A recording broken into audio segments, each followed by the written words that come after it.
আমার হোস্টেলের ভাই ও বোনেরা আপনারা কিভাবে সহজে কাজের মহিলা না আসলে একদম সহজে কিভাবে আপনারা হোস্টেলে মাংস রান্না করবেন সেই টিপসটা আপনাদের ফলো করানোর চেষ্টা করব। আজকে আমরা খুব সহজে কিভাবে আমরা গরুর মাংস বা খাসির মাংস যে কোনো মাংস আমরা এভাবে রান্না করতে পারি খুব সহজে, এবং আমাদের কোনো কাজের মহিলা লাগবে না, একদম অল্প সময়ে অল্প খরচে এবং খুব সুন্দরভাবে সিম্পলভাবে, আর স্বাদ হবে দুর্দান্ত। একবার খেলে আপনার বারবার খেতে ইচ্ছা করবে। আর যদি এর অনেক ভাইয়েরা, অনেক বোনেরা, অনেক আপুরা আমার হোস্টেলে থাকেন, তারা কিন্তু রান্না করতে পারেন না, আমার এই টিপসগুলো যদি ফলো করে এভাবে যদি সুন্দরভাবে রান্না করেন তাহলে আর কাজের মহিলা না থাকলেও কোনো সমস্যা হবে না। খুব সহজেই আপনারা এই রান্নাগুলো করতে পারবেন আর দেখতে খুবই লোভনীয় হবে। চলুন আমরা শুরু করি। আসসালামু আলাইকুম। আর রাজ্জাকু বাংলা ফুড চ্যানেলে আপনাদেরকে স্বাগতম। আমি শেফ সাবিনা ইয়াসমিন সীমা। প্রথমে আপনারা এই যে গরুর মাংস বা খাসির মাংস নিয়ে নেবেন। এটাকে লবণ দিয়ে ভালো করে ধুয়ে নিতে হবে। লবণ দিয়ে ধুলে গরুর মাংসের যে একটা সেন্ট সেটা চলে যায়, খাসির মাংসের যে একটা সেন্ট থাকে সেটা চলে যায় এবং সুন্দর একটা তরতাজা হয়ে যায়। এরপরে ব্লেন্ডারে মশলা ব্লেন্ড করে এরকম হাঁড়িতে ঢেলে নেবেন। খুবই সহজ এবং সিম্পল। এবং এরপরে আমরা শুকনো উপকরণ দিয়ে দেবো, এই যে জিরে, গরম মশলা, ফল, এগুলো আস্তে আস্তে আমরা দিয়ে দেব। এরপরে এখানে আমরা শুকনো যেরকম শুকনো মরিচের গুঁড়ো দিয়ে দেব। এখানে এক কেজি মাংসে আমরা 1 চা চামচ শুকনো মরিচের গুঁড়ো দেব।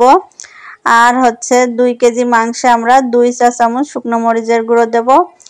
এরপরে আমরা এখানে দিয়ে দেব জিরের গুঁড়ো 1 চা চামচ, ধনের গুঁড়ো 1 চা চামচ এবং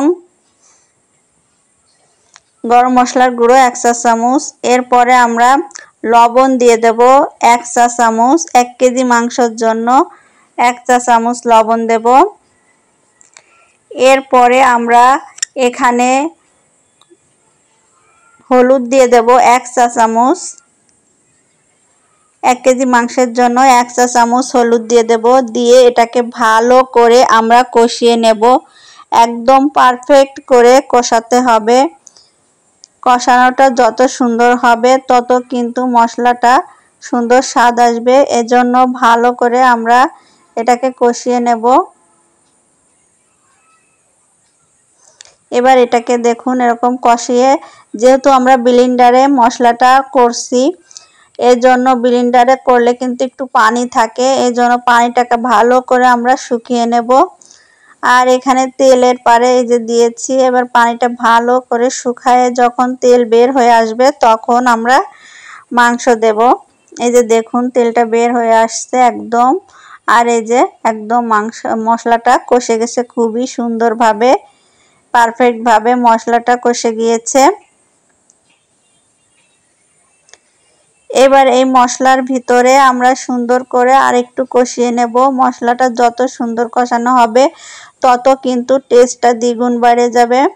জন্য খেয়াল রাখবেন মশলাটার জন্য নিচ থেকে পুড়ে না যায়, এজন্য বারবার একটু নাড়াতে হবে। এরপরে আমরা যে ধুয়ে রাখছিলাম যে মাংসটা, সেই মাংসটা আমরা এর ভিতরে দিয়ে দেব। দেখুন তেল ছেড়ে দিয়েছে। এবার আমরা মাংসগুলো দিয়ে দেব এবং মাংস থেকেও কিন্তু অনেক তেল বের হবে। এরপরে আমরা মাংসগুলো সব উঠিয়ে দেব। মাংসগুলো উঠিয়ে এরকম একটু নাড়িয়ে নেব। মাংসর গায়ে যেন সব মশলা লেগে যায় সেদিকে খেয়াল করতে হবে। মাংসর গায়ে সম্পূর্ণ মশলা লাগানো পর্যন্ত মাংসটা ভালো করে কষিয়ে কষিয়ে নাড়িয়ে নিতে হবে। এই মুহূর্তে কিন্তু পানিটা দেওয়া যাবে না, পানিটা এর ভিতর থেকে কষাতে কষাতেই কিন্তু পানি বের হয়ে আসবে। এবার একটু হালকা আমরা ঢেকে দেব।